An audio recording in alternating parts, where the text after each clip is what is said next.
Hi, this is Lou Graham, the voice of Foreigner, and you're listening to WSDI in Chicago. It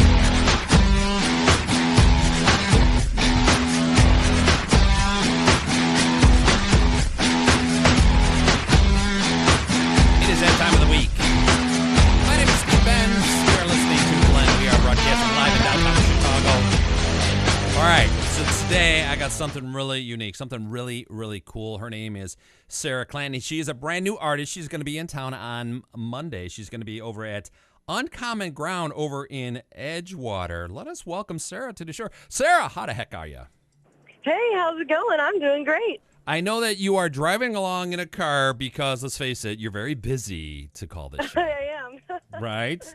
I am. I'm actually in Greenville, South Carolina right now on my way to Charlotte, North Carolina, and I just got back from the West Coast, so I'm like, where am I? Who am I? Oh, sure. Listen to you, little Miss Travel Bug. But you're going to be here in Chicago. It's raining right now. It's kind of cold. Are you going to be okay with that?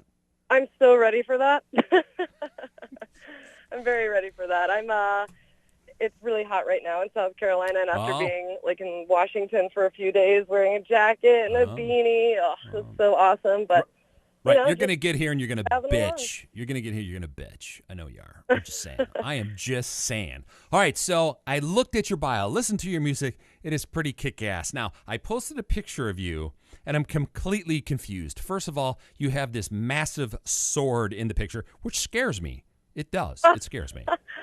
Oh, my gosh, where did you find that picture? That one's a few years old now, but yeah, that's a great story. Look, no one needs to know where I find things, okay? Oh, I will admit to Great. nothing. That was great. So. I love that picture. It was actually really, really fun. I have a friend who I worked with about 5 years ago or maybe 4 years ago, it doesn't really matter, but we did a photo shoot, and I have this song called Dragons in the Kitchen, and it's just kind of a fierce and fun song, and so we jokingly said, let's bring a samurai sword to the photo shoot. And I laughed because, like, who has a samurai sword laying around? And sure enough, my creative director at the time, Patrick Larney with Hope Tree Entertainment, he had a samurai and he brought it. And so we had a lot of fun with it. That's pretty funny. Has anybody got a sword? Oh, yeah. Hold on just for a second. Let me check. Sure.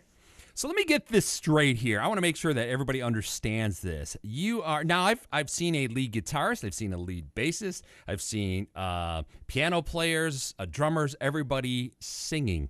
I've yet to see someone like you playing a cello with a sword and singing. I'm completely confused by all of this. Oh, well, you know, I don't travel with a sword. It makes going through TSA somewhat difficult. Right. So I use a traditional cello bow, or I just strum and pluck like someone does use a guitar. And I can play guitar a little bit, but to be honest, it just doesn't feel as much like home.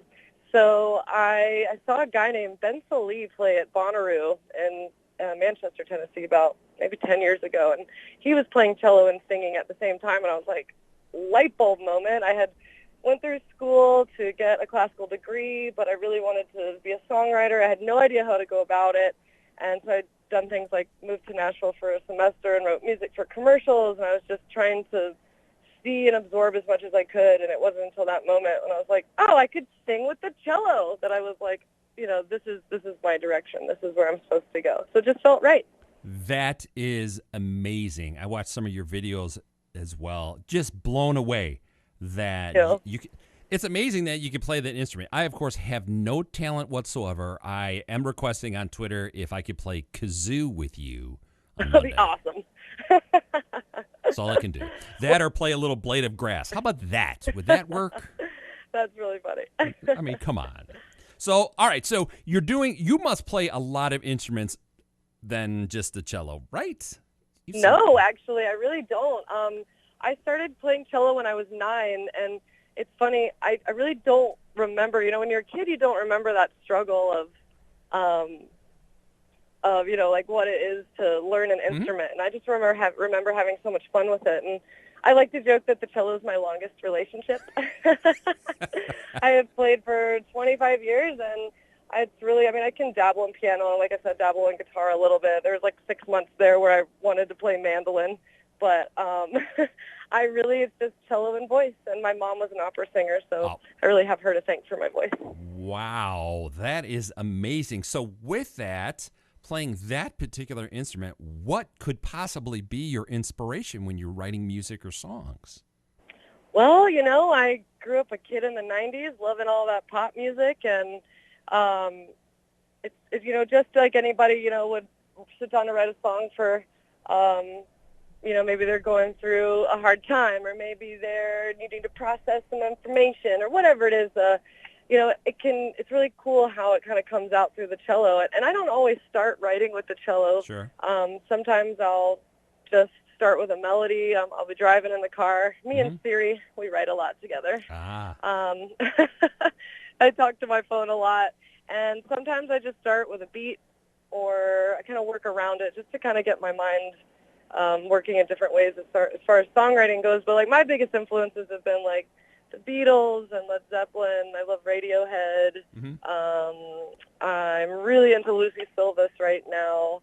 She's coming up out of Nashville right now, just, like, rocking so hard. And bands like Little Dragon and Grace Potter. And I've always just really loved rock and roll. And I used to have to sneak R&B radio because I wasn't allowed to listen to it. And so I was always in the orchestra learning classically, but I was always just very curious about what else was out there and how the heck do people do it. And every time I tried to play guitar or do something else and sing and do it, it felt kind of like inauthentic, I guess I would say. And it just felt really right, just getting out those ideas with the cello and using it kind of like a guitar too. It's really fun to strum and pluck and just make shit up as I go.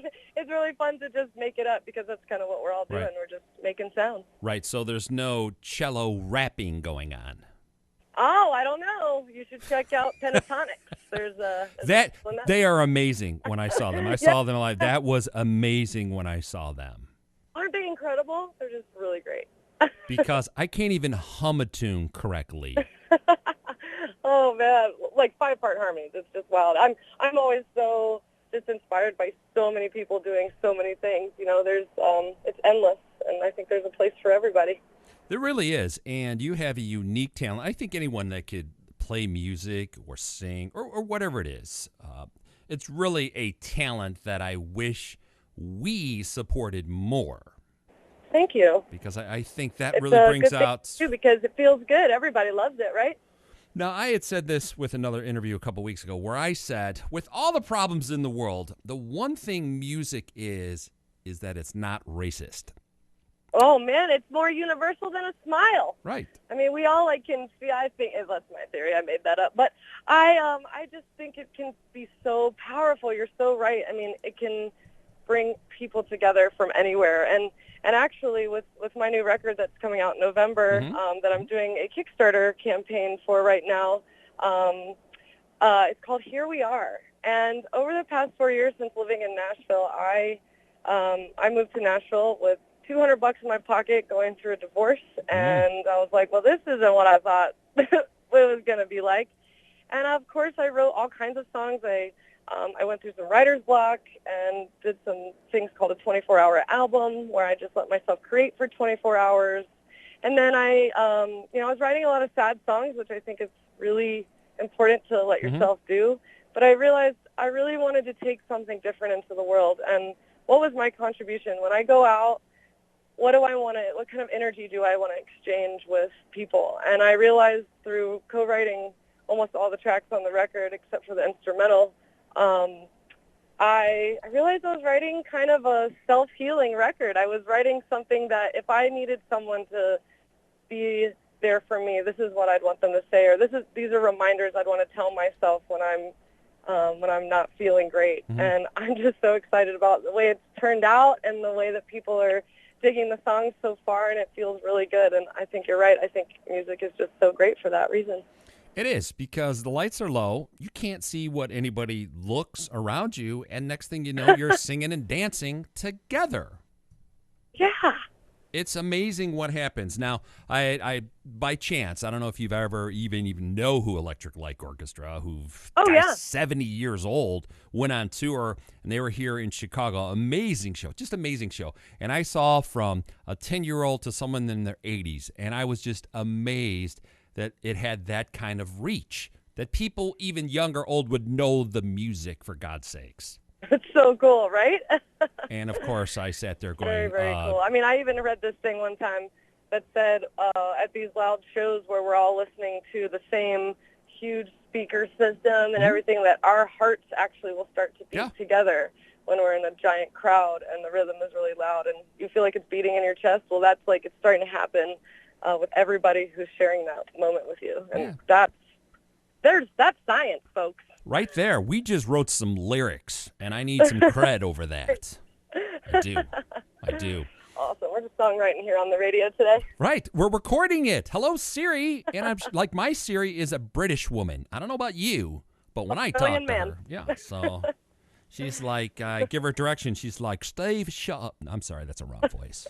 No, it's pretty good, I think. Oh, my God, that is just so good bad. accent. So you're going to be here on Monday. Cannot wait for you to be around. So tell us about some of your new singles. We're going to play a couple of your songs, Head Games, and I Can See You. So tell me a little bit about those songs. Yeah, so Head Games, I'm so excited people are liking this one. This one felt very, I felt very vulnerable writing it because I was just trying to be very honest with myself. And what a head game is. So to preface sort of where the idea came from, I did a 24-hour album in January, and I shut myself in my house, and I used my GarageBand, and I just saw how I just tried to write as many songs as I could without critiquing or being too negative, and just without editing, just create. And I started writing this song called Never Give Up. And the whole theme around the 24-hour album, I like to include my Facebook and Instagram fans and friends and ask for song ideas because I like all the ideas that come from that actual 24 hours. So I said, hey, everybody, what comes to mind when you say head games?